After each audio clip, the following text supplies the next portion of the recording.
This video will answer the question of what do we mean by explore for sexual abuse, explore for sexual abuse. And I begin with a rather now famous quote from John Ramsey, the father of murdered child John Benet Ramsey. I opened the door, turned on the light, and there she was. And so I've dealt with this in other videos, doors and lights, and there's more for exploring for sexual abuse. One of the things we ask for in an exploration is what's the context? This was a murdered child. This was one where the 911 call showed deception, and not marginal, but strong deception. The behavioral analysis was important too. This was a child that was sexualized in her appearance. This was a child with frequent urinary tract infections and bedwetting. Nothing by itself proves anything, but explore for it in the context. It's very difficult to get past the deceptive 911 call and the deceptive interviews, and also the behavioral analysis of resisting the investigation. So in looking for sexual abuse, I think most listeners and readers at least understand why doors and lights are important. They're not a reinterpretation. If someone says, I opened the door, we believe them, they opened the door. What we are asking is, if the mentioning of a door is unnecessary, we're going to explore for the possibility of sexual abuse. Lights often have to deal with energy, and sexual activity is an activity of energy. And if someone says, I turned on the lights, we believe them. We're not reinterpreting their words to mean something different. We're asking why the need to include it. Now, sometimes the context of opening a door is critical. It has nothing to do with sexual abuse. It's necessary for the account to unfold. And the same with lights.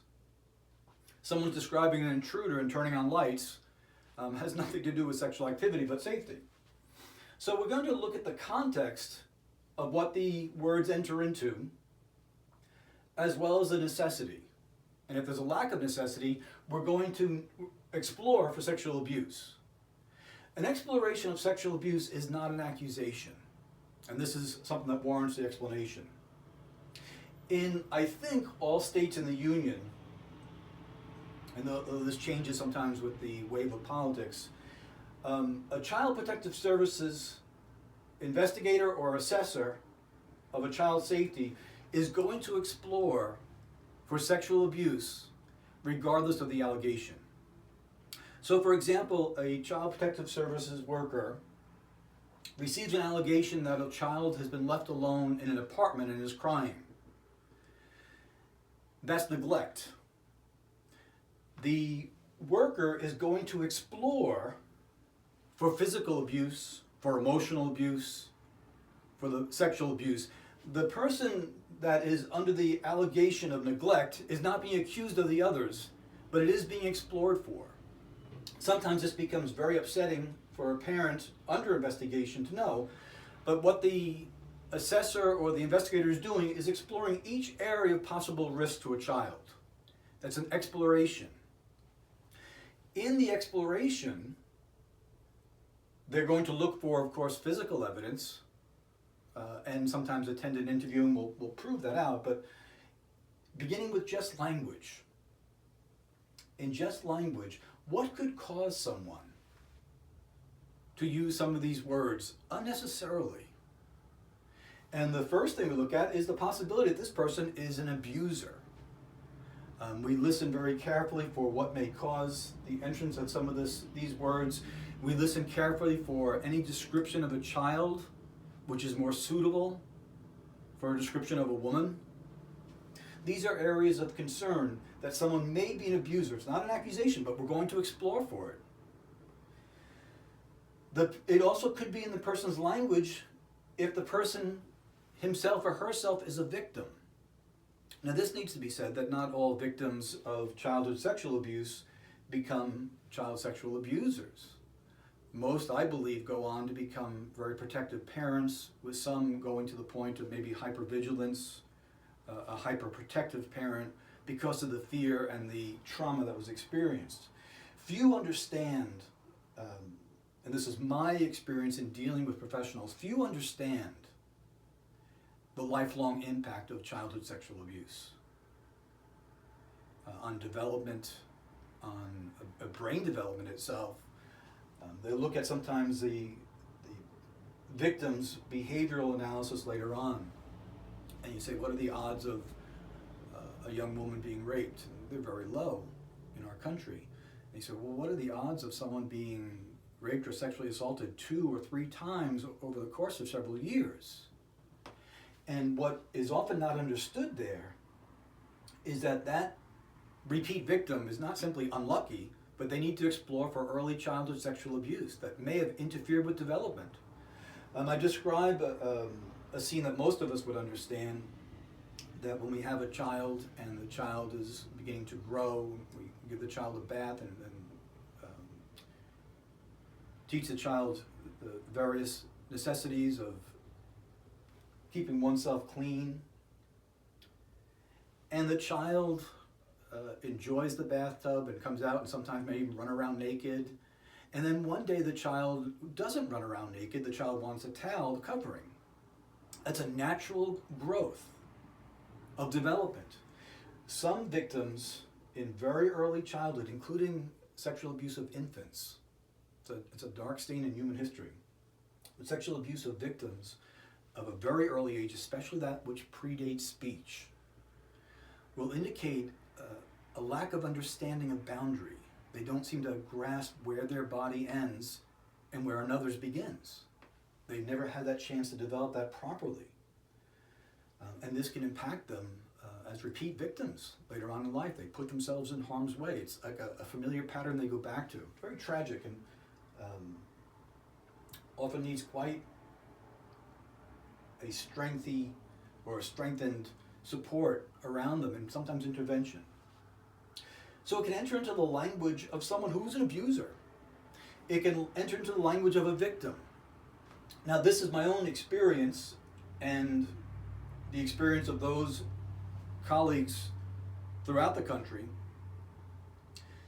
that although most victims do not become abusers or victimizers, every victimizer, every abuser, sexual abuse of children, every abuser that I've ever interviewed and those I've worked with were abused in childhood. It's that dramatically unnatural. It can also enter the language of someone who's a professional. We routinely hear nurses, police officers, social workers, teachers, and others use language consistent with that. They'll use the word child instead of boy or girl or kid, as child indicates risk. We don't have kid abusers, we have child abusers. And just to explore for it in context may be that the professional is using that language because that's what they're associated with. I once had a nursing student submit a statement and wanted to know what it showed, and I showed there's some sensitivity with childhood sexual abuse. And she said, I wasn't abused in childhood. And I said, I'm not accusing you of it. And she said, earlier today, in one of my classes, I had to watch a video of childhood abuse victims. And it was in her language. It doesn't mean that she was an abuser. It doesn't mean that she was a victim. It means there was a source in the language. And this is something that, this other category, is something that's become quite different in our digital age than it was a few decades ago. And that is the desensitization of pornography. This is very concerning and very alarming. It's possible that as someone has become bored with their pornography habits and they've gotten more and more deviant as they've moved along in that this could enter their language. So this is something that could be explored for. And then E is going to be the unknown. There may be another reason that's there. It's not an accusation, it's an exploration. So how do you explore for it? Principally in the interview process. So if we see something in the language, we're going to take a red flag and we're going to highlight it, and we're going to say, that needs to be explored for.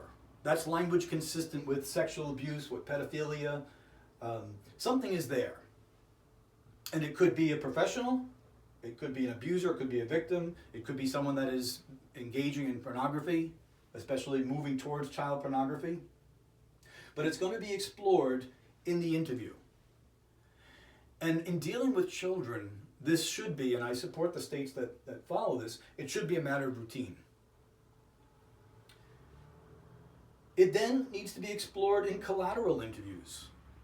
Collateral interviews. The exploration of the interviews itself can be very challenging. Sexual abuse victims seem to have a language all their own. Sexual abuse abusers often manipulate language for the sake of allowing themselves to be not caught and to get away with their sexual abuse. So when a little child says, "I'm playing Monopoly," the child protective investigator will say, "What's Monopoly? Describe Monopoly." And some of the answers are quite disturbing. The collateral interviews will look at those that are close to the family, those who babysit, those who may have concerns. I once interviewed a teacher who called to report that she went and dropped off homework for a little boy of hers and said, "Uncle so-and-so was there." I said, "Okay, what do you want to report about Uncle so-and-so?" "I don't know, but he's a creep." "What do you mean?" "He just unnerved me. I'm really worried about that child." "What was it about him?" "I don't know." It ended up that he was a pedophile. And she didn't know how to express that, but her years and years of teaching children and noticing the behavior of a child. This is part of the evidence. I have physical evidence down, but there's all different types of evidence, of course. Behavioral analysis can show evidence. And so a sudden change of behavior we may want to look at, we may want to consider. And then, of course, there's going to be the physical evidence and the examining of computers and that sort of thing, and interviewing possibly other victims that go along.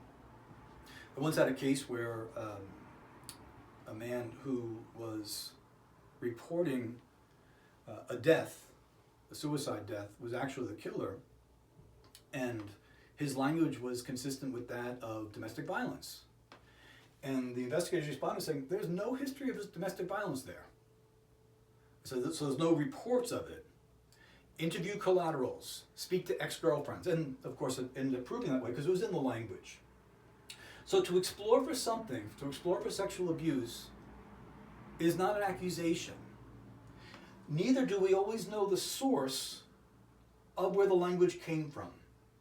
It can be anything from an abuser to concern, to professional experience, to pornography, and then sometimes even in the language of a victim himself or herself. We find this more times in the victim language when they're describing themselves. They describe themselves as a child, for example, growing up. It indicates a possibility of risk, so we look for that risk.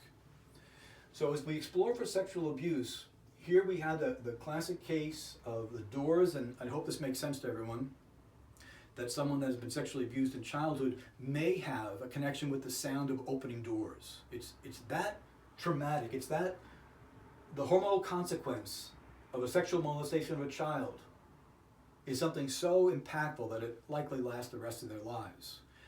I personally believe, and I can't prove this, but I personally believe it will give a compromised immune system, as it just seems to tax the body so severely. So I opened the door, turned on the light, and there she was. And this passivity bothered me a great deal. And I've covered this in some detail, but it bothered me a great deal because this is a biological child that one would not necessarily consider to be distancing himself from. It was also a biological child that had been dressed up like a Las Vegas showgirl, that had a history of bedwetting and urinary tract infections. Those are red flags. When they come together with other statements and an impedance of an investigation, and then we later on learned that they were indicted for child abuse, and the district attorney refused to sign the indictment, I'm comfortable with the conclusion that John Bonet was a victim of sexual abuse by her father. We explore for it. It's universal around the country. It seems to be the pattern. We look for it in language, and then we make that exploration. So what does it mean when we say explore for sexual abuse? It means the person is not being accused, but there's things in the language that warrant further investigation.